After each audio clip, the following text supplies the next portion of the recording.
সকালবেলা ঘুমটা তাড়াতাড়ি ভেঙে যাওয়ার কারণে পুকুর পাড়ে এসে একটু দাঁড়িয়েছিলাম। দেখো পুকুরটা পানায় ভর্তি হয়ে গেছে। আর এদিকে আমাদের গাছে ধরেছে অনেক কামরাঙা। ভাবছি একদিন ক্লাসে নিয়ে গিয়ে সকলকে খাওয়াবো।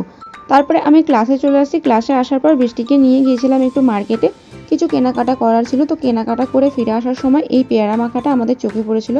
আমাদেরও ইচ্ছা গেল একটু পেয়ারা মাখা খাওয়ার। তো একটা পেয়ারা ওখান থেকে মাখিয়ে নিয়ে আমরা দুজন মিলে খেতে খেতে আর মনের সুখে গল্প করতে করতে চলে এলাম ক্লাসে। ক্লাসে এসে শিল্পা বলেছিল একটু মেহেন্দি পরিয়ে দেওয়ার জন্য, তো ওকে এখন আমি মেহেন্দি পরিয়ে দিচ্ছি। তারপর বাড়ি ফিরে আমার বন্ধুকে পড়াতে বসেছিলাম। ক্যাট মানে বিড়াল বানটা লেখো। বয়ের রসই, ঢয়সনের রয়ে আকার, ল বিড়াল। এই তো Dabu good boy. Dabu thumbs up.